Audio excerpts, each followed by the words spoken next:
ହଁ କୁହନ୍ତୁ। ମୁଁ ଆପଣଙ୍କର ଜଣେ ଫଲୋଅର୍ସ କହୁଥିଲି ବୋଧହୁଏ। ହଁ ହଁ କୁହନ୍ତୁ। ଆପଣଙ୍କର ଭିଡ଼ିଓ ଯାକ ବହୁତ ଭଲ ଅଛି ଆଜ୍ଞା। ହୁଁ। ଆଉ ଆଉ ଆପଣଙ୍କର ଭିଡ଼ିଓ ଯାକ ମୁଁ ବହୁତ ଦେଖେ।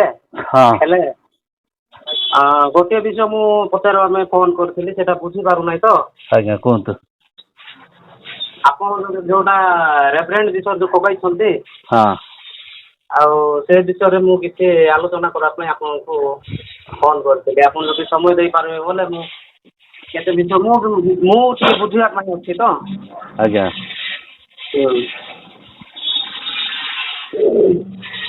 ଆପଣ ଏବେ ଫ୍ରିରେ ଅଛନ୍ତି କି? ହଁ କୁହନ୍ତୁ। ମୁଁ କଣ କହୁଥିଲି ବୋଲେ, ହୁଁ ଯୋଉଟା କହୁଛନ୍ତି ଇଏ ଯୋଉ ରେଭରେଣ୍ଡ ଯୋଉ ସେ ଯୋଉ କଣ ତାଙ୍କ ନାଁ ରାଜୀବ ଡାନିଏଲ ଯୋଉ ପକେଇଛନ୍ତି ଭିଡ଼ିଓ ଗୋଟେ। ଆଜ୍ଞା। ସେଇଟାକୁ ନେଇକି ଆପଣ ଟିକେ କହିଛନ୍ତି ତ, ସେଇଟା ଟିକେ ଭଲ ଲାଗୁନାହିଁ। ସେଇଟା ପାଇଁ ବୋଲେ କଣ ଆମ ମାନଙ୍କୁ କଣ ସେଇଟା ଟିକେ ଅବୁଝା ଅଛି ତ, ସେଥିପାଇଁ ଆପଣଙ୍କୁ ଫୋନ୍ କରିଥିଲି। ହଁ ରେଭରେଣ୍ଡ ମାନେ ହଁ ସେଟା ଇଂଲିଶରେ କୁହା ହଉଛି, ଆଜ୍ଞା। କିନ୍ତୁ ଓଡ଼ିଆରେ ତାର ଏକ୍ଜାକ୍ଟ ମିନିଂ ହଉଛି ଆଚାର୍ଯ୍ୟ। ହଁ ଆଚାର୍ଯ୍ୟର ହଉଛି ଯଦି ଗୁଗୁଲରେ ମାରିଲେ ଆସୁଛି ପ୍ରିନ୍ସିପାଲ ବୋଲିକି। ହଁ ଜଣେ ପାଷ୍ଟର ଯଦି ହେଲା ପରେ, ଏବେ ଯେମିତି ପ୍ରଥମ କ୍ଲାସ ପଢିଲା ପରେ ଦ୍ୱିତୀୟ କ୍ଲାସ, ଦ୍ୱିତୀୟ କ୍ଲାସ ପରେ ତୃତୀୟ କ୍ଲାସ, ସେମିତି ଯେମିତି ଅଛି, ସେମିତି ଇଭାଞ୍ଜେଲିଷ୍ଟ ପରେ ପାଷ୍ଟର, ପାଷ୍ଟର ପରେ ଆଉ ମାନେ ରେଭରେଣ୍ଡ, ରେଭରେଣ୍ଡ ପରେ ରାଇଟ ରେଭରେଣ୍ଡ, ରାଇଟ ରେଭରେଣ୍ଡ ପରେ ଆଉ ବିଶପ, ମାନେ ବିଶପର ଯୋଉ ସେକେଣ୍ଡରେ ଯିଏ ରହୁଛି ତାକୁ ରାଇଟ ରେଭରେଣ୍ଡ କୁହା ହଉଛି। ଆଜ୍ଞା ଆଜ୍ଞା। ହେଲେ ସେଥିପାଇଁ ଏଠି ଯୋଉ ଆଦରଣୀୟକୁ ରେଭରେଣ୍ଡକୁ ଆଦରଣୀୟ ଯାହାକି ନିଜେ ବ୍ୟାଖ୍ୟା କରିଛନ୍ତି। ହେଲେ ଏଇ ଟପିକ ଆସିଲା କାହିଁକି? ବୁଝିଲେ କି ଆଜ୍ଞା, ମୁଁ ଆପଣଙ୍କୁ ଟିକେ ନାଇଁ ସମୟ ଶୁଣନ୍ତୁ, ଆଦର ପାଇବା ଅଯୋଗ୍ୟ କି? ଈଶ୍ୱରଙ୍କ ସେବକ ନାଇଁ ମାନେ ନାଇଁ ଆଦର ପାଇବା ଅଯୋଗ୍ୟ କି? ନାଇଁ ଯୋଗ୍ୟ, ହେଲେ ମୁଁ ହଁ କଣ କହୁଛି ଟିକେ ଶୁଣନ୍ତୁ। ହଁ ଏବେ ମୁଁ ମାର୍କେଟ ମଝିରେ ଅଛି ତ, ଟିକେ ସାଇଡ ହେଇକି ଆପଣଙ୍କୁ ଫୋନ କରିପାରିବି କି? ହଁ କରନ୍ତୁ। ଟିକେ ଗାଡ଼ି ସାଉଣ୍ଡ ତ। ହଁ ହଁ ହଉ ହଉ ଠିକ। ହ୍ୟାଲୋ। ହଁ ସାର୍ କୁହନ୍ତୁ।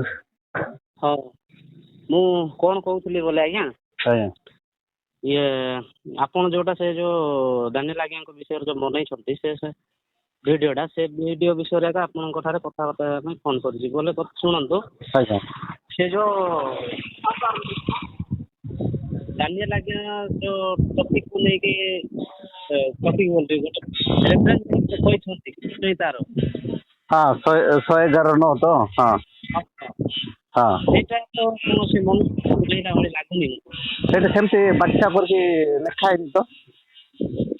ସେ ମନୁଷ୍ୟକୁ ତ କୁହା ହେଇନାହିଁ। ମନୁଷ୍ୟ ରେଭରେଣ୍ଡ ବୋଲି କୁହା ନାହିଁ, ଯିଏ କି ପୂଜା ପାଇବା ଯୋଗ୍ୟ। ହଁ ଯେ ସବୁ ବାକ୍ୟ କାହା ପାଇଁ ଲେଖା ହେଇଛି? ଈଶ୍ୱରଙ୍କ ବାକ୍ୟ ସବୁ ବାକ୍ୟ କାହା ପାଇଁ ଲେଖା ହେଇଛି? ଈଶ୍ୱରଙ୍କର ବାକ୍ୟ ମନୁଷ୍ୟ ପାଇଁ ଲେଖା ହେଇଛି। ସେଇଟା ବାସ୍ ବାସ୍, ଆଉ ଦେଖ ନାହିଁ, ମାନେ ଈଶ୍ୱରଙ୍କ ବାକ୍ୟ ମନୁଷ୍ୟ ପାଇଁ ଲେଖା ହେଇଛି। ହଁ ସେଥିପାଇଁ ଯୌନ ପୁସ୍ତକରେ ଯେତେବେଳେ ପ୍ରତିବାଦ କଲେ, ସେତେବେଳେ ଯୀଶୁ କଣ କହିଲେ? ଯେ ହଁ ମାନେ କଣ ବ୍ୟବସ୍ଥାରେ କଣ ଲେଖା ନାହିଁ କି ତୁମେ ମାନେ ହଉଛ ଈଶ୍ୱର ଗଣ? ହଁ ବୁଝୁଛ? ହେଲେ ରିପ୍ରେଜେଣ୍ଟେଟିଭ ଅଫ ଗଡ୍, ମାନେ ଈଶ୍ୱର ନିଜେ ଏଇଠାରେ ଉପସ୍ଥିତ ନଥିବା ପାଇଁ ସେ ତାଙ୍କର ସେବା କାର୍ଯ୍ୟ କରିବା ପାଇଁ ରିପ୍ରେଜେଣ୍ଟେଟିଭ ଭାବରେ ମାନେ ଲୋକଙ୍କୁ ନିଯୁକ୍ତି କରିଛନ୍ତି। ଆପଣ ଜାଣିଛନ୍ତି ଯେତେବେଳେ ହଁ ବ୍ୟବସ୍ଥା ଲେଖିଲା କିଏ? ପରମେଶ୍ୱର। କିନ୍ତୁ ହଁ ପରମେଶ୍ୱର ପରମେଶ୍ୱର ଲେଖିକି କାହାକୁ ଦେଲେ? ମଷାଙ୍କୁ ମଉସାଙ୍କୁ ଦେଲେ। ହଁ ହେଲେ ମଷାଙ୍କୁ ବ୍ୟବସ୍ଥାରେ କଣ ଲେଖା ହେଇଛି? ଯେ ଗୋଟିଏ ମାନେ ପଞ୍ଜରା ହାଡରେ ଗୋଟେ ସ୍ତ୍ରୀକୁ ମାନେ ବିବାହ। ହଁ କିନ୍ତୁ ଯେତେବେଳେ ମଷା ଦିଟା ବିବାହ କଲେ, ହୁଁ ତାଙ୍କ ଭଉଣୀ ମାନେ ତାକୁ ପ୍ରତିବାଦ କଲେ, ସେ ଇଏ କଲେ। ହଁ କିନ୍ତୁ ସେତେବେଳେ ପ୍ରଭୁ କଣ କଲେ? ପ୍ରଭୁ କଣ କଲେ? କୁହନ୍ତୁ ସାର୍, ମୁଁ ତ ଆପଣଙ୍କ ଠାରୁ ଶିଖିବା ପାଇଁ ଫୋନ କରିଛି। ହଁ ପ୍ରଭୁ କଣ କଲେ ଯେ ସେମାନଙ୍କର ମାନେ ସେମାନଙ୍କୁ ଦଣ୍ଡ ଦେଲେ। ହୁଁ ଏବେ ଦାଉଦଙ୍କ ଠାରୁ ଅନେକ କାମ ଥିଲା ବୋଲିକି ପ୍ରଭୁ କଣ କଲେ? ବାକ୍ୟରେ ଲେଖା ହେଇଛି ନିଜ ପାପ ପାଇଁ ନିଜେ ମରିବ। ହୁଁ କିନ୍ତୁ ଅନେକ ମାନେ କାର୍ଯ୍ୟ ତାଙ୍କ ଦେଇଥିଲା, ସେ ମତର ବ୍ୟକ୍ତି ଥିଲେ ବୋଲିକି ତାଙ୍କ ବଦଳରେ ତାକୁ ଭବିଷ୍ୟତ ବକ୍ତାକୁ ମାନେ ପଠେଇକି ତାକୁ କାହାଣୀ ସଦୃଶ ତାର ସମସ୍ତ ଭୁଲକୁ ଦେଖେଇ ଦେଲେ। ତାପରେ ଏ ପାପ ପାଇଁ ତମେ ମରିବ ନାହିଁ କିନ୍ତୁ ତମର ପୁଅ ମରିବ ବୋଲି କହିଲେ। କିନ୍ତୁ ଦାଉଦ କଣ କଲେ, ମୁଁ ଦଣ୍ଡ ପାଇବା ଯୋଗ୍ୟ କିନ୍ତୁ ମୋ ପୁଅ କାହିଁକି ମରିବ ବୋଲି ସେ 7 ଦିନ ଫାଷ୍ଟିଂ ପ୍ରେୟାର କଲେ। ତଥାପି ଈଶ୍ୱରଙ୍କ ବାକ୍ୟ ଅନ୍ୟତା ନୁହେଁ। ତାପରେ ସେ ଦଣ୍ଡ ପାଇଲେ। ହେଲେ ଏଇ ସମସ୍ତ କ୍ଷେତ୍ରରେ ଯଦି ରେଭରେଣ୍ଡ ଯୋଉମାନେ ଲେଖୁଛନ୍ତି ଆଦରଣୀୟ ପାଇବା ଯୋଗ୍ୟ କିନ୍ତୁ ତାର ନୁହେଁ ବୋଲି, ମୁଁ ସେଠି ତାକୁ, ସେ ମୋର ଶତ୍ରୁ ନୁହେଁ। ଏବେ ମୁଁ ନାଇଁ ଦାନିଏଲଙ୍କ ସଂସ୍ପର୍ଶରେ ଆସି ନାହିଁ। ମୋର ମାନେ ଈଶ୍ୱରଙ୍କ ସେବା କାର୍ଯ୍ୟରୁ 1991 ଠୁ ଆଜି ପର୍ଯ୍ୟନ୍ତ ଅତି କମ ସେ 8ଟା ଅର୍ଗାନାଇଜେସନ ମୁଁ ଛାଡିଛି, ବୁଝିଲି। ହେଲେ ମୋର ଯେତେବେଳେ ଝାରସୁଗୁଡା ଯେତେବେଳେ ଛାଡିକି ଆସିଲେ, ଆପଣ ଜାଣିଛନ୍ତି କି ନାଇଁ, ସାମୁଏଲ ନାୟକଙ୍କୁ ଉଦୟଗିରି ସାମୁଏଲ ନାୟକ ମତେ ଚିଠି ଲେଖିଲେ ଯେ ସୁଶାନ୍ତ ପାଟମାଝୀ, ଯେତେବେଳେ ମୁଁ ଶୋଇବି ତମ ଚେହେରା ମୋ ସମ୍ମୁଖରେ ଠିଆ ହଉଛି, ଯେତେବେଳେ ଉଠିବି ତମ ଚେହେରା ମୋ ସମ୍ମୁଖରେ ଠିଆ ହଉଛି।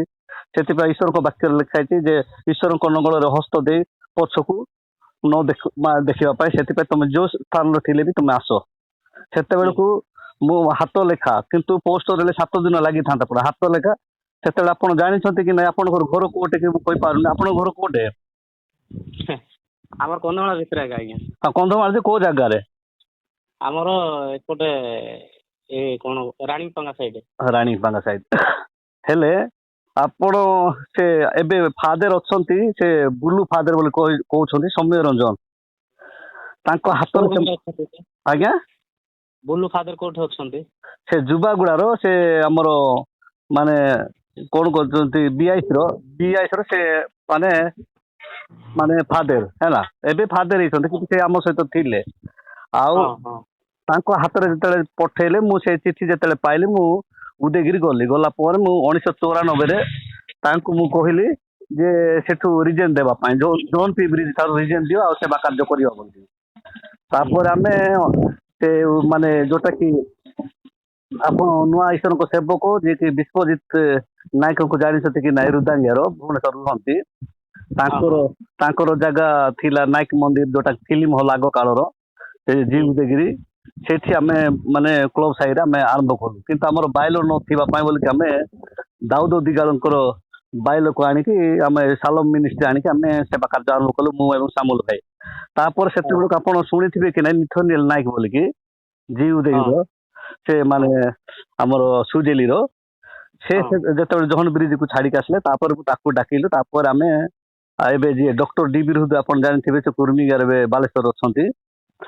ତାଙ୍କ ଠାରୁ ଆମେ ପୋର୍ଟେବଲ ସ୍କୁଲ ପ୍ରଥମେ ଆମେ ସାଙ୍ଗସନ କଲୁ।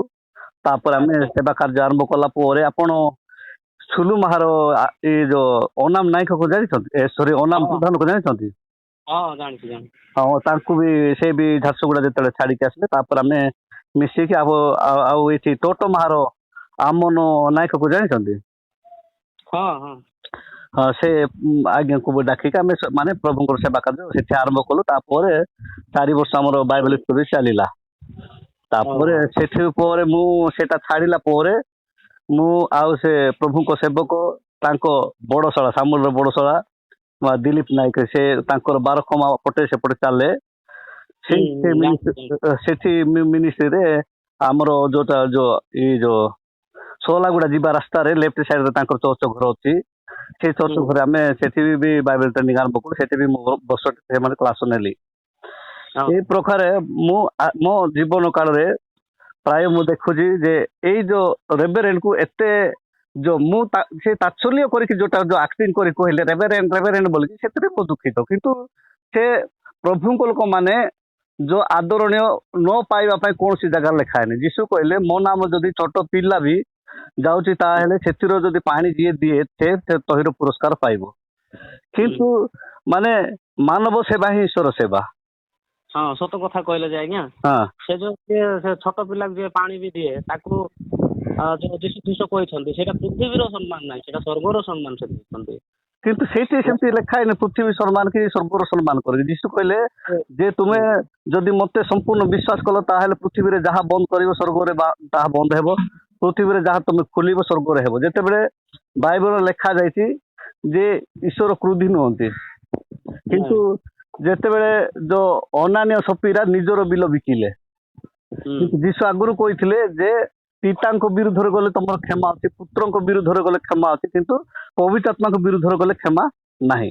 କିନ୍ତୁ ହନାନିଆ ସଫିର ଯେତେବେଳେ ପବିତ୍ର ଆତ୍ମାଙ୍କ ବିରୁଦ୍ଧରେ ଗଲେ ମିଥ୍ୟା ଟିକେ କହିଲେ ବୋଲିକି ସେମାନେ ମାନେ କଣ ହେଲେ ଯେ ମରିଗଲେ। ସେ ବିଷୟ ଆମେ ସମସ୍ତେ ଜାଣିଛୁ। ବାଇବଲରେ ଲେଖା ଅଛି ଯେ ଯୀଶୁ ଯେତେବେଳେ ଚାଲିକି ଯାଉଥିଲେ ସେ ତାଙ୍କ ଛାଇରେ ଲୋକମାନେ ସୁସ୍ଥ ହୋଇନଥିଲେ, କିନ୍ତୁ ପିତରଙ୍କର ଛାଇରେ ଲୋକମାନେ ସୁସ୍ଥ ହେଲେ। ଯିଏ ପ୍ରଭୁଙ୍କର ମାନେ ସେବକ ନଥିଲେ ପ୍ରେରିତ ପାଉଲ, କିନ୍ତୁ ସେ ଗୋମୂଲ୍ୟ ପାଦ ତଳେ ସେ 3 ବର୍ଷ ମାନେ ସେ ଶିକ୍ଷା ନେଇଥିଲେ ବ୍ୟବସ୍ଥା ବିଷୟ ନେଇକି। ସେଥିପାଇଁ ସେ ଆମ ବ୍ୟବସ୍ଥା ବାହାରେ ଯୋଉମାନେ ଶିକ୍ଷା ଦଉଛନ୍ତି ସେମାନଙ୍କୁ ମୁଁ ଆଉ ଏଠି ରଖେଇ ଥୁଇ ଦେବି ନାହିଁ ବୋଲି ସେ କଣ ମାନେ ରାଜାଙ୍କର ଆଦେଶ ନେଇକି ସେ ଈଶ୍ୱରଙ୍କ ଲୋକମାନଙ୍କୁ ତାଡ଼ନା କରିବାକୁ ଯାଉଥିଲେ। କିନ୍ତୁ ବିଶ୍ୱାସୀ ମାନଙ୍କୁ ଯେ ତାଡ଼ନା କରିବା ସେ ଯୀଶୁ କଣ କହିଲେ, ମତେ ତୁମେ ତାଡ଼ନା କରିବାକୁ ଯାଉଛ। ହେଲେ ଯଦି ସାଧାରଣ ବିଶ୍ୱାସୀକୁ ତାଡ଼ନା କରିବାଟା ଯଦି ଯୀଶୁ କହିଲେ ମତେ ବୋଲିକି, ହେଲେ ଈଶ୍ୱରଙ୍କ ପାଇଁ ଯୋଉ ସେବା କାର୍ଯ୍ୟ କରୁଛି ତାକୁ ଯୋଉ ଆମେ ତାତ୍ସଲ୍ୟ କରିକି କହିବା ଠିକ କି? ନାଇଁ ସେଇଟା ଠିକ ନାହିଁ। କିନ୍ତୁ ମୁଁ ଗୋଟେ ବିଷୟ ଆପଣଙ୍କ ଠାରୁ ଶିଖିବା ପାଇଁ ଚାହୁଁଛି, ଯୋଉଟା କି ରେଭରେଣ୍ଡ, ବୁଝିଲେ? ରେଭରେଣ୍ଡ ପଦଟା ଦେଖନ୍ତୁ ଯୀଶୁ ଖ୍ରୀଷ୍ଟ ଯେତେବେଳେ ପୃଥିବୀକୁ ଆସିଲେ ସେ ସମୟରେ ମଧ୍ୟ ସେ ତାଙ୍କର ନା ଆଗରେ ଲେଖିଲେ ନାହିଁ ଯେ ରେଭରେଣ୍ଡ ବୋଲିକି। ଶୁଣନ୍ତୁ, ଯୀଶୁ ଖ୍ରୀଷ୍ଟ କି ତାଙ୍କର ଶିଷ୍ୟମାନେ ବି, ଯୀଶୁ ଖ୍ରୀଷ୍ଟଙ୍କର ଶିଷ୍ୟମାନେ ବି କୌଣସି ଲୋକ ଲେଖି ନାହାନ୍ତି। ଦେଖନ୍ତୁ ଆମେ ଯେତେ ବି ବାଇବେଲରେ ଦେଖୁଛୁ ପ୍ରେରିତ ପାଉଲ ବୋଲି କାହିଁ କୁହାଯାଉଛି, ତାଙ୍କର ପାଉଲ ଆଗରେ ଲେଖା ହଉଛି ପ୍ରେରିତ, କାହିଁକି ପଠା ଯାଇଥିବା ଲୋକ। ହଁ, ପ୍ରେରିତ ପଠା ଯାଇଥିବ, ମାନେ ତାକୁ ପ୍ରେରଣ କରାହେଇଛି। ହେଲେ ତାକୁ କଣ କୁହାହଉଛି? ଇଂଲିଶରେ କୁହନ୍ତୁ, ଇଂଲିଶରେ ଡିସ୍କସନ ଚାଲିଛି ନା। ନାଇଁ ଆଜ୍ଞା, ମୁଁ ପାଠ ସାଠ ପଢି ନାହିଁ। ନାଇଁ, ସେଣ୍ଟ କହୁଛନ୍ତି, ସେଣ୍ଟ ମାନେ ତାକୁ ପଠା ଯାଇଥିଲା। ପ୍ରଥମ ତ ପ୍ରଭୁ ଯେତେବେଳେ ଆହ୍ୱାନ କରନ୍ତି ସେତେବେଳେ ପଠାନ୍ତି ନା। ଏବେ ମଉସାଙ୍କୁ କଣ କଲେ, ପଠେଇଲେ। ଆଉ ସେ ପଠେଇବା ସେଣ୍ଟ ମାନେ ତାକୁ ମାନେ ସେଣ୍ଟ ଥମାସ ବୋଲି କହୁଛନ୍ତି। ମାନେ ଏବେ ଥମାସ ଏଠି ଆସିକି ଭାରତକୁ ଆସିଲେ ସେ ଥମାସ ମାନେ ପଠେଇବା। କିନ୍ତୁ ଏବେ ଯୀଶୁ କେବେ ମୁଁ ଖ୍ରୀଷ୍ଟିଆନ ବୋଲି କହିଥିଲେ କି? ନାଇଁ। ଆଉ ସେ ତାର ଖ୍ରୀଷ୍ଟିଆନ ବୋଲି ଆମକୁ କେମିତି କୁହାହଉଛି? ନାଇଁ ନାଇଁ, ଯୀଶୁଙ୍କର ସେବକ ମାନଙ୍କର କାର୍ଯ୍ୟକଳାପକୁ ଦେଖି ତାକୁ କୁହାହେଲା ଯେ ଏମାନେ ଆନ୍ତୋକିଆରେ ଯେତେବେଳେ 2 ବର୍ଷ ଧରିକି ଯେତେବେଳେ ଈଶ୍ୱରଙ୍କୁ ସେବା କାର୍ଯ୍ୟ କଲେ ସେତେବେଳକୁ ସେମାନଙ୍କୁ କୁହାହେଲେ ଏମାନେ ଖ୍ରୀଷ୍ଟଙ୍କୁ ଆରାଧନା କରୁଛନ୍ତି, ଏମାନେ ହଉଛନ୍ତି ଖ୍ରୀଷ୍ଟିଆନ। କିନ୍ତୁ ଯେତେବେଳେ ଯୀଶୁଙ୍କର କଥୋପକଥନ କଥାବାର୍ତ୍ତା ଯେତେବେଳେ ଶୁଣିଲା ସମୀରଣ ସ୍ତ୍ରୀ, ସେତେବେଳକୁ ମାନେ ସେ ଯୀଶୁ କହିନାହାନ୍ତି, ସେ ସମୀରଣ ସ୍ତ୍ରୀ କହିଲେ ସେ ଖ୍ରୀଷ୍ଟ ହେଇଥିବେ ପରା। ଠିକ ସେ ପ୍ରକାରେ ଆଜି ପୃଥିବୀରେ ଏଇ ଯୋଉ ଡେଜିଗ୍ନେସନ ଯାକ ଅଛି ସେଇଟା ଆକୁ ଏଇ ପଦବୀ ଦେଲେ। ଏବେ ମନେକର ଏବେ ଗୋଟେ ଡ୍ରାମା ଶିଖୁଛନ୍ତି ଗୋଟେ ଗାଁରେ, ଡ୍ରାମା ଶିଖିଲା ଭିତରେ ମାନେ ସେଟା କାହାକୁ କୋଉ ରୋଲ ଦିଆହେବ। ଏବେ ମନେକର ନାଇଁ ଆକୁ ରାଜା ରୋଲ ମାନେ ଫିଟ୍ ହେବ, ସେଟା ବାଛିକି ସେମାନେ ରାଜା ରୋଲ ଆକୁ ଦେବା। ଏଇ ପ୍ରକାର ଭାବରେ ଏଇଠି ମାନେ ଗୋଟେ ଗୋଟେ ଅର୍ଗାନାଇଜେସନ ଗୋଟେ ଗୋଟେ ନିୟମ ଅଛି, ସେ ଅନୁସାରେ ସେମାନେ କାହାକୁ କୋଉ ପଦବୀ ଦେଇଛନ୍ତି। ହେଲେ ସେଥିରେ ଆମେ ସେଟାକୁ ଯୋଉ ମାନେ ଇଏ କରିକି ତାମାନେ ଆମେ ଆମର ହାୟରତରେ ଉପର ଅଧିକାର ଯୋଉମାନେ ପୁରୁଣା ଲୋକମାନେ ଥିଲେ ସେମାନେ ଯୋଉଟା ପଦବୀ ଦେଉଥିଲେ ସେଇଟା ଯୁକ୍ତିଯୁକ୍ତ ନାହିଁ ବୋଲି ଆମେ ଲୋକମାନଙ୍କୁ ଶିକ୍ଷା ଦେବା କଥା। ମାନେ ଆମେ ପାଣ୍ଡିତ୍ୟ ଆଉ ସେ ଆଗରୁ ଯୋଉମାନେ ଥିଲେ ସେ ପାଣ୍ଡିତ୍ୟ ନୁହନ୍ତି, ଯାହାରି ଫଳରେ ଏଇ ଉପାଧି ଲୋକମାନଙ୍କୁ ଦେଉଥିଲେ। ଏଇଟା କହିବା କଥା ତ।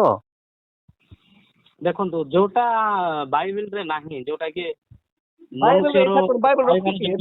ନୂତନ ନିୟମରେ ଅଛି କି ରେଭରେଣ୍ଡ ର ଇଂଲିଶରେ ମୁଁ ଇଂଲିଶ ବାଇବେଲ ଏବେ ମୋର ଡାଉନଲୋଡ କରିଛି, ସେଠି ମାନେ ସେ ଓଡ଼ିଆରୁ ଇଂଲିଶ କ୍ଲିକ୍ କଲେ ସେ ରେଭରେଣ୍ଡ ବୋଲି ଆସୁ ଆକା ନାହିଁ। ଯୋଉଟା କି ସୋସିଆଲ ମିଡିଆରେ ବାଇବେଲ ଯୋଉଟା ଡାଉନଲୋଡ କରାହେଇଛି ସେଠି ରେଭରେଣ୍ଡ ଯୋଉଟା ଯୋଉ ଗୀତ ସହିତ 111:9 କୁ ଯଦି ମୁଁ କନଭର୍ଟ କରୁଛି ସେଟା ଆସୁନାହିଁ, ରେଭରେଣ୍ଡ ବୋଲି ଆସୁନାହିଁ। ଯଦି ଗୁଗୁଲ କୁ ଯାଇକି ଯଦି ରେଭରେଣ୍ଡ ମାରିବେ ବୋଲି କହିଲେ ସେଟା ଓଡ଼ିଆ ଆସୁନାହିଁ ହେଲା। ଏବେ ଯଦି ଆଚାର୍ଯ୍ୟକୁ ଯଦି ମାରିଲେ ପ୍ରିନ୍ସିପାଲ ବୋଲି ଆସୁଛି।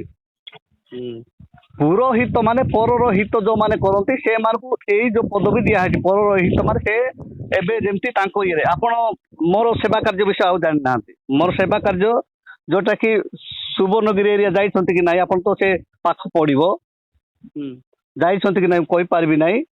ମୁଁ ଯେତେବେଳେ 1999 ମୋର ଅର୍ଫାନ ଥିଲା, ମୁଁ ଯେତେବେଳେ ସେ ସାମୁଏଲ ଆଜ୍ଞାଙ୍କର ବାଇବେଲ ସ୍କୁଲ ଛାଡ଼ିଲା ପରେ ମୁଁ ହେମନ୍ତ ତାଣ୍ଡି ଆଜ୍ଞା ଆପଣ ଜାଣିଥିବେ କି ନାହିଁ, ତାଙ୍କ ସହିତ ମିଶିଲା ପରେ ସେ ମତେ କହିଲେ से आज्ञा कहले जे पाटमा जे आज्ञा आपण ପାଇଁ ଖୋଲା ଅଛି ମୁଁ କହିଲି ଦେଖନ୍ତୁ ଖାଲି ଉଦୟଗିରି ରାଇକାର ମା ମାନେ ଯେ ବିଧବା ହଉଛନ୍ତି ତା ନୁହେଁ ଆମ ପଟେ ବି ବିଧବା ହଉଛନ୍ତି ସେଥିପାଇଁ ଆପଣ ଯଦି ଅର୍ଫାନେଜ ଦେବେ ତାହେଲେ ମୁଁ ଆପଣଙ୍କ ସହିତ ମିଶିକି କାମ କରିବି ଆପଣ ଯଦି ମେଡିସିନ ଯାକ ଏପଟେ ଯୋଉ ବ୍ଲୁ ସୁଗା ଏପଟେ ଯୋଉ କରୁଛନ୍ତି ଡିସ୍ପେନ୍ସରୀ ଯାକ ସେମିତି ଡିସ୍ପେନ୍ସରୀ ଯଦି ଆମ ଏରିଆରେ କରିଦେବେ ମୁଁ ଆପଣଙ୍କ ସହିତ ମିଶିକି କାମ କରିବି ବୋଲି କହିବାର ସୁବର୍ଣ୍ଣ ଗୋଟେ ଡିସ୍ପେନ୍ସରୀ ଗୋଟେ କରାହେଲା ତାପରେ ଅନାଥ ଆଶ୍ରମ ବି କରାହେଲା ମତେ ସେ 30ଟା ପିଲା ପାଇଁ ସାହାଯ୍ୟ କରୁଥିଲେ ମୁଁ 35ଟା ପିଲାକୁ ରଖିଥିଲି ତାପରେ ସେ କହିଲେ ପାଟମାଜୀ ବାବୁ ଖାଲି ଛୋଟ ପିଲାମାନଙ୍କୁ ଖୁଏଇକି ରଖିଲା ଭଳିଆ ହଉଛି ସେଥିପାଇଁ ଏମାନଙ୍କୁ ଆମେ ସିରକି ଘାଇରେ ସେଟା ଯୋଉ ଘର ଦ୍ୱାର ତ ସେଠି ବନା ହେଲା ସେଠୁ ନିଆ ହବ ବୋଲି କହିଲା ସେଠୁ ନିଆ ହେଲା ତାପରେ ପରେ ସେ ଆମେରିକା ଗଲେ ତାପରେ ବି ତାଙ୍କର ଅର୍ଗାନାଇଜେସନ ଛାଡ଼ିଲା ପରେ ମୁଁ ମାନେ କଟକରେ ମାନେ ପ୍ରଭୁଙ୍କ ସେବା କାର୍ଯ୍ୟ ଆରମ୍ଭ କଲି କଲା ଭିତରେ ମୋର ଫାଷ୍ଟ ମାନେ 27ଟା ଗାଁରେ ମାନେ 27ଟା ଚର୍ଚ୍ଚକୁ ଧରିକି ଆମେ କନ୍ଦ ଖ୍ରୀଷ୍ଟିଆନ ସମ୍ମିଳନ ବୋଲି କଲୁ କଲା ପରେ ଆମର ଲୋକ କହିଲା କି କୌଣସି ଅର୍ଗାନାଇଜେସନ ଯଦି ନ ମିଶିବା ତାହେଲେ ଲୋକ ଆମକୁ ଇଏ କରିବେ ବୋଲି କହିଲା 2001ରୁ ଆମେ ସେଇ ଆମର ଡି ବିରୁଦ୍ଧ ଡକ୍ଟର ଡି ବିରୁଦ୍ଧ ସହିତ ମିଶିକି ଏବେ ସେବା କାର୍ଯ୍ୟ କରିବା ପରେ ଏବେ 2016ରୁ ସେ ତାର ନାମକୁ ଓଡ଼ିଶା ଜନମଣ୍ଡଳୀ ବୋଲି ଦିଆହେଇଛି ସେଥିପାଇଁ ଯେ ଆପଣ ଯୋଉ କହୁଛନ୍ତି ମାନେ କଣ ଓଡ଼ିଶାର ବିଖ୍ୟାତ ପ୍ରଚାରକ ହେଲେ ମୁଁ ମୋ ରହଣୀ କାଳରେ 94ରୁ ଆଜି ପର୍ଯ୍ୟନ୍ତ ଓଡ଼ିଶାର ବିଖ୍ୟାତ ପ୍ରଚାରକ ବୋଲି କହିଲେ ଆର୍କେ ଡିଗାଲକୁ ଜାଣିଛି ଆଜ୍ଞା ଓଡ଼ିଶାର ବିଖ୍ୟାତ ପ୍ରଚାରକ ବୋଲି ମୁଁ କହିଛି କି ମୁଁ ଆଜିର ୟୁଟ୍ୟୁବରେ ପକେଇ ଦେଇଛି ଦେଖନ୍ତୁ ସେଠି କହିଛନ୍ତି କି ନାଇଁ ଦେଖିବେ ନାଇଁ ନାଇଁ କୋ ୟୁଟ୍ୟୁବ ମୁଁ ୟୁଟ୍ୟୁବ ଚ୍ୟାନେଲ ଖୋଲି ନାହିଁ ଆଜ୍ଞା ମୋର ୟୁଟ୍ୟୁବ ଆକା ନାହିଁ ଆପଣ କେ ସରୋଜ ତ ନାଇଁ ନାଇଁ ନାଇଁ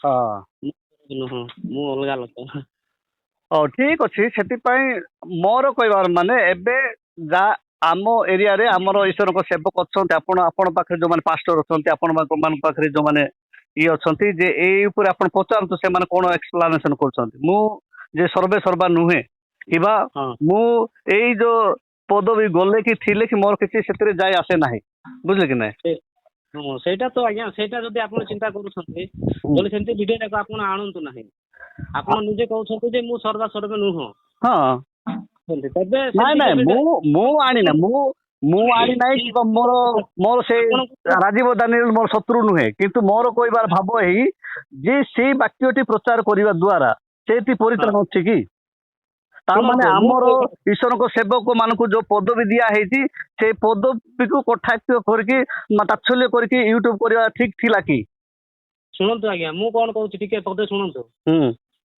ଯିଏ ଯାହା କହୁଛି କି ଯାହା କହୁଛି କହୁ କି ଯାହା କରୁଛି କରୁ ତାର ପ୍ରତିଫଳ ସିଏ ପାଇବ ଯଦି ଆମେ ଯଦି ସେ ବିଷୟକୁ ନେଇକି ଯଦି ବିଚାର କରିବା ତେବେ ତ ବିଚାରକର୍ତ୍ତା ଆଉ ନାହାନ୍ତି ବାଇବେଲରେ ଲେଖା ହେଇଛି ସାଧୁ ମାନେ ବିଚାର କରିବେ ବୋଲି ଈଶ୍ୱରଙ୍କ ମାନେ ସବୁ ଅଧିକାର ମାନେ ଈଶ୍ୱରଙ୍କ ସେବକ ମାନଙ୍କୁ ଦେଇକି ଯାଇଛନ୍ତି ସେ କହିଲେ ତମେ ଯାହା ବନ୍ଦ କରିବ ତାହା ବନ୍ଦ ହେବ ତାହା ଖୋଲିବ ତା ନୁହେଁ ଯେ ଅନ୍ୟ ଜଣେ ଈଶ୍ୱରଙ୍କ ସେବକ ଏବେ ତାହେଲେ ତ ଦାଉଦ ଭୁଲ କଲା ତ ନାତନ ଭବିଷ୍ୟତ ଯାଇକି କହିନଥାନ୍ତା ଏବେ ଯୋଉ ରାଜା ଯୋଉ ଭୁଲ କଲେ ନାଇଁ ରାଜାଙ୍କର ଯଦି ଭୁଲ କହିବି ବୋଲି କହିଲେ ତ ମତେ ବେକ କାଟିଦେବ କି ମାରିଦେବ ବୋଲି ଜହନ ବାପିଜିକୁ ଜହନ ଯାଇକି କହିନଥାନ୍ତା ନା ଈଶ୍ୱରଙ୍କ ସେବକ ମାନେ ଯେ ଲୋକକୁ ସଜେସନ ଦେବା ପାଇଁ ଈଶ୍ୱରଙ୍କ ଲୋକମାନେ ଜଣକୁ ମାନେ କଣ ଭୁଲ ପଥ କି ଭୁଲ କଥାରୁ ସେ ତାକୁ ମାନେ କଣ୍ଟ୍ରୋଲ କରିବା ପାଇଁ କୁହନ୍ତି ବୁଝିଲେ କି ନାଇଁ ଈଶ୍ୱରଙ୍କ ଚାଳନାନ ହେଲେ ଜଣେ ମାନେ କହିବ ନାହିଁ ନାଇଁ ନାଇଁ ଶୁଣ ହଁ ସେଇଟା ଠିକ ବିଷୟ କହିଲେ କିନ୍ତୁ ଗୋଟେ ବିଷୟ ମୁଁ ଆପଣଙ୍କୁ କହୁଛି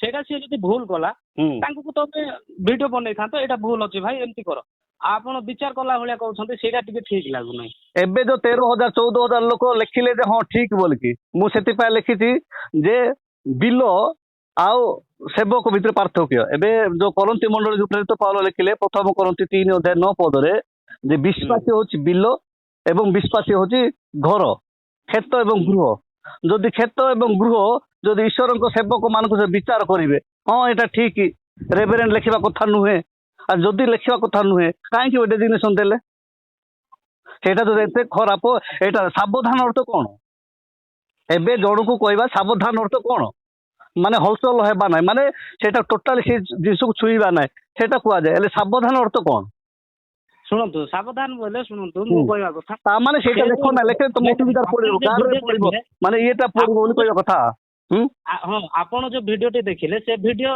କାହାର ଥିଲା କାହା ଚ୍ୟାନେଲ ରୁ ଆସିଲା ସେଟା ରାଜୀବ ଦାନିଏଲ ଆଜ୍ଞାଙ୍କ ଚ୍ୟାନେଲ ହଁ ନାଇଁ ନାଇଁ ରାଜୀବ ତାନାଲ ଏଇଠି ଓଡ଼ିଆରୁ ଆସିଲା। ହଁ କୁହ।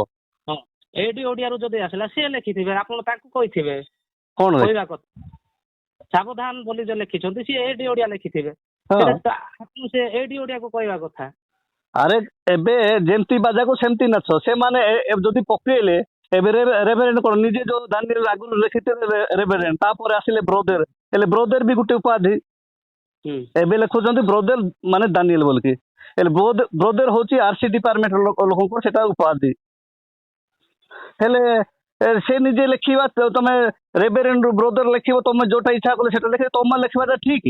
କିନ୍ତୁ ଯୋଉଟା ଈଶ୍ୱରଙ୍କ ଲୋକମାନେ ଯୋଉ ଆଉ ଯୋଉ ଅର୍ଡିନେସନ ନେବା ପୂର୍ବରୁ 3 ମାସ ଲେଖା ଟ୍ରେନିଂ ଦେଇକି ଆଉ ଥରେ ସେମାନଙ୍କୁ ସେ ଅଏଲ ଲଗେଇକି ସେମାନଙ୍କୁ ଅର୍ଡିନେସନ କରୁଛନ୍ତି। ଆଉ ବିଭିନ୍ନ ଏରିଆ ଲୋକମାନେ ଯାଇକି ସେମାନଙ୍କୁ ଅର୍ଡିନେସନ କରୁଛନ୍ତି। ଏବେ ଅର୍ଡିନେସନ ରେ ମାନେ ଇଏ ଆମର ଡାଇସେସ ର ଶୁଣନ୍ତୁ, ହଁ ଡାଇସେସ ର ଜଣେ ଅର୍ଡିନେସନ ରେ ହସ୍ତାର୍ପଣ କଲା ବୋଲି ଜଣେ ବିଶପ ସସ୍ପେଣ୍ଡ ହେଇଛନ୍ତି, ଜାଣିଛନ୍ତି ନାଇଁ? ହୁଁ ହଁ ଉଦୟଗିରିର କୁମ୍ଭାର କୃପାର ସେ ଇଏ କଲେ। ଏବେ ଆପଣ କୁହନ୍ତୁ ଯେ ଏବେ ଆମର ମଡେଟର ଜେଲ ଗଲେ ବୋଲିକି ସେ ବିଶପ ଥିଲେ ଯିଏ ଆମର ମାନେ କିଏ ଆମର ବିଜୟ ନାୟକ, ସେ ହେଲେ ଏବେ ମଡେଟର ହେଲେ। ସେମିତି ତାର ଉପାଧି ଉପରେ ଉପରେ ଅଛି ସେଇଟା। କିନ୍ତୁ ଆମେ ସେଟାକୁ ଯଦି ଆଣିକି ଲୋକମାନଙ୍କୁ କହିବା, ଯୋଉଟା ଆବଶ୍ୟକ ବିହୁନେ ଶିକ୍ଷା କାହିଁ ଦିଆହବ? ଯୋଉଟା ନାଇଁ ନାଇଁ କହିବା ଦ୍ୱାରା ଈଶ୍ୱରଙ୍କ ଲୋକମାନେ ପରିତ୍ରାଣ ପାଇବେ, ଯୋଉଟା ଆପଣ ମାନେ ଶିକ୍ଷା ଯୋଉଟା ଦ୍ୱାରା। କହିଲେ ନାଇଁ କି, ହଁ ହଁ ଶୁଣନ୍ତୁ ଆଜ୍ଞା ଆଜ୍ଞା ଶୁଣନ୍ତୁ ଆଜ୍ଞା, ଆପଣ ଯୋଉଟା କହିଲେ ନାଇଁ କି ସେ ରେଭରେଣ୍ଡ ଲେଖୁଥିଲେ, ରେଭରେଣ୍ଡ ରୁ ଏବେ ବ୍ରଦର ଲେଖୁଛନ୍ତି, ହଁ ବୁଝୁଛନ୍ତି? ହଁ ହେଲେ ରେଭରେଣ୍ଡ ର ଅର୍ଥ ସେ ଜାଣି ପାରିଲେ, ସେଥିପାଇଁ ସେ ରେଭରେଣ୍ଡ କୁ ଛାଡିକି ଏବେ ବର୍ତ୍ତମାନ ସେ ଭାଇ ବୋଲିକି ଲେଖୁଛନ୍ତି। ହଁ ସେଟା ବି ଉପାଧି। ତାକୁ ଅସାର୍ପଣ କିଏ କଲା? ଏବେ ବ୍ରଦର ସେକ୍ସନ ତ ଆରସି ରୋମାନ କାଥଲିକ ଡିପାର୍ଟମେଣ୍ଟ ଅଛି ନା, ବ୍ରଦର ଫାଦର ସିଷ୍ଟର, ସେଇଟା ହେଲେ ସେ ତାକୁ ହସ୍ତାର୍ପଣ କିଏ କଲା? ନିଜ ମନ ଇଚ୍ଛା ଲେଖିଲେ ହଉଛି କି? ଏବେ ଶୁଣନ୍ତୁ, ମନ ଇଚ୍ଛା ବ୍ରଦର ଲେଖିଲେ ହେବ? ଭାଇ ଗୋଟେ ଉପାଧିକୁ ମନ ଇଚ୍ଛା ଲେଖିଲେ ହେବ କି? ନାଇଁ, ମନ ଇଚ୍ଛା ଆଉ ଆମେ ଲେଖିପାରବା କି? ଯୋଉଟା ଆମେ ଜାଣିପାରୁନୁ ଏଇଟା ଗୋଟେ ଜିନିଷ ଖରାପ ବୋଲିକି ଆମେ କରିବା କଥା ନାହିଁ, ଏଟା ଆମେ ହଁ କରିବା ଦ୍ୱାରା ତାପରେ ନିଜ ସେଇଟା ଛାଡ଼ିଦେବା ଦରକାର। ଇଚ୍ଛାରେ ଚେଞ୍ଜ କରିବ ନାଇଁ, କିନ୍ତୁ ତାର କିଛିଟା ଇଏ ନାହିଁ। ତା ମାନେ ଏବେ ବ୍ରଦର ଲେଖିବା ଦ୍ୱାରା ଯୋଉମାନେ ଆରସି ରୋମାନ କାଥଲିକ ଅର୍ଗାନାଇଜେସନ ରୁ ଯୋଉମାନେ ଆରସି ମାନେ ବ୍ରଦର ଲେଖୁଛନ୍ତି, ସେମାନଙ୍କର ଭ୍ୟାଲୁ ନାହିଁ। ଆଉ ମାନେ ସେଇଟା ସାମୂହିକ ହେଇଗଲା। ଶୁଣନ୍ତୁ ଆଜ୍ଞା, ଯଦି ସେଇଟା ସେମାନେ ଲେଖୁଛନ୍ତି ତାଙ୍କର ପ୍ରତିଫଳ ସେମାନେ ପାଇବେ, ଆମେ ନାଇଁ ବିଚାର ନାଇଁ, କାହିଁ କରିବା? ସେମାନେ ସେଇଟା ଗୋଟେ ଅନୁଷ୍ଠାନ ପରେ ସେଇଟା ବ୍ୟବହାର କରୁଛି ତାଙ୍କର ଗୋଟେ ସେ ପଦବୀ ବୋଲିକି। ସେଠି ଆମେ ଅନ୍ୟ ଅନୁଷ୍ଠାନ ଲୋକ ଆମେ ବି ଏଇଟା ଆମଟା ବୋଲି କହିବା ଠିକ କି? ନାଇଁ ଯାହାକୁ ନାଇଁ ଯୋଉଟା ଦିଆହେଇଛି, ଏବେ ଯାହାକୁ ଯୋଉ ପୋଜିସନ ଦିଆହେଇଛି ସେଇଟା ତାର ଇଏ ନା। ଏବେ ୱାର୍ଡ ମେମ୍ବର କହିବ ମୁଁ ସରପଞ୍ଚ ବୋଲି, ସରପଞ୍ଚ ଆର ବସି ଗଲେ ହେବ କି? ନାଇଁ, ସେମିତି ତ ହେବ ନାଇଁ। ହଁ ତାକୁ କିନ୍ତୁ ରେଭରେଣ୍ଡ ଲେଖୁଛନ୍ତି, ମୁଁ କହିବା ଲେଖିବା ତାକୁ ମାନେ ତାଙ୍କର ହାୟର ମାନେ ତାକୁ ପଦବୀ ଦେଇଥିଲେ, ସେତେବେଳେ ତ ସେ କହିଥାନ୍ତା ନାଇଁ ନାଇଁ ମତେ ରେଭରେଣ୍ଡ ଦିଅ ନାହିଁ ବୋଲିକି। ସେ ତ ଯୋଉ ବାଇବେଲ ସେଠୁ କଲେଜରେ ପଢିଲେ, ସେ ମାନେ ଡକ୍ଟରେଟ ପଢିଛନ୍ତି, ସେ ଡକ୍ଟର ପାଠ 3-4 ବର୍ଷ ସେ ଏତିକି ସମୟ ନଷ୍ଟ କରି ପଢିବାର ନଥିଲା। ନାଇଁ, କାରଣ ସେତେବେଳକୁ ସେ ଜାଣିନଥିଲେ, ସେଥିପାଇଁ ସେଇଟା ପାଠ ପଢିଲେ। ହଁ ହଁ ତାପରେ ଜାଣିଲା ପରେ ଏବେ କି ଏବେ ଜାଣିଲେ ଆଉ ନାଇଁ କି? ଜାଣିଲା ପରେ ଆଜ୍ଞା ବାଧ୍ୟ ଛାଡ଼ିବେ ଜଣେ ଗୋଟେ ଜିନିଷ। ହଉ ତାର ଯଦି କ୍ଷତିକାରକ ହଉଛି ସେଇଟା ଲେଖିବା ଦ୍ୱାରା ସେ ଛାଡ଼ିବେ, ତାଙ୍କ କଥା ଛାଡ଼ିବେ। କିନ୍ତୁ ସେ ଯୋଉ ନିଜେ ଆମେ କହିବୁ ଯେ ଭୁଲ କରିବୁ, ତାପରେ ଅନ୍ୟକୁ ଦୋଷ ଦେବୁ ବୋଲି ହେବ କି? ଏବେ ନିଜେ ସେ ଆରମ୍ଭ କଲେ, ଆରମ୍ଭ କଲା ପରେ ତାପରେ ଏବେ କହୁଛ ନାଇଁ ଏଇଟା ମୁଁ ଆରମ୍ଭ କରିନି, କି ମୋର ଶତ୍ରୁ ନୁହେଁ, କି ମୁଁ ସେ ତାର କେବେ ବି ତାଙ୍କର ଶିକ୍ଷା ଉପରେ ମୁଁ ସେତେ ଦୃଷ୍ଟି ଦିଏ ନାହିଁ। ମୁଁ ଜାଣି ଏକା ନାହିଁ ସେ ଲୋକ କୋଉଠୁ ଆସିଲା, କେବେ ଆସିଲା। ମୋ ଜୀବନ କାଳ ଏତେ ବର୍ଷ ଈଶ୍ୱରଙ୍କ ସେବା କାର୍ଯ୍ୟ ଭିତରେ ମୁଁ ତାଙ୍କ ସଂସ୍ପର୍ଶରେ ମୁଁ ଆସିନାହିଁ। କିନ୍ତୁ ମୁଁ ଦେଖିଲି ଯେ ସପ୍ତାହ ସପ୍ତାହ ଧରିକି ଗୋଟେ ଚାଲିଛି ଯେ ସାବଧାନ ସାବଧାନ, ତା ମାନେ 13-14 ହଜାର ଲୋକ ଦେଖିଲେଣି। ହେଲେ ଯୋଉମାନେ ଆଚାର୍ଯ୍ୟ ଲେଖୁଛନ୍ତି ସେମାନେ ମାନେ ଚୁପଚାପ ରହିବା କଥା, କିନ୍ତୁ ସେଇ ଏକା ଠିକ, ତାକୁ ଏକା ଠିକ ବୋଲି ସବୁ ଲୋକ ଦେଖିବା କଥା। ନାଇଁ ନାଇଁ ଆଜ୍ଞା, କୁହା ହେବ ନାହିଁ। ଲେଖା ହେଇଛି ଯିଏ ପୂଜା ପାଇବା ଯୋଗ୍ୟ ସିଏ ଏକା ରେଭରେଣ୍ଡ ବା ସିଏ ଏକା ଆଚାର୍ଯ୍ୟ, ବୁଝୁଛନ୍ତି କି ନାଇଁ? କୋର୍ଟ ଲେଖା ହେଇଛି, କେତେ କେତେ ପଦ ପର୍ବ ଲେଖା ହେଇଛି।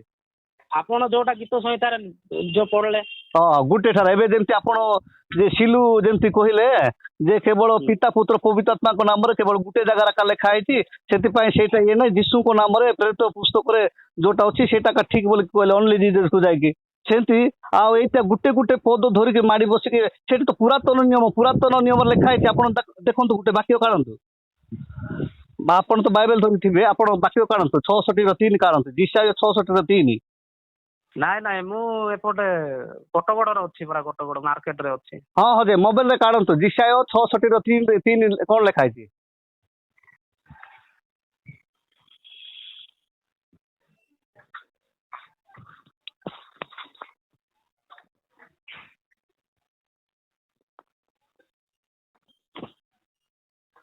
ଜିସାୟ 66ର 3। ଜିସାୟ ହଁ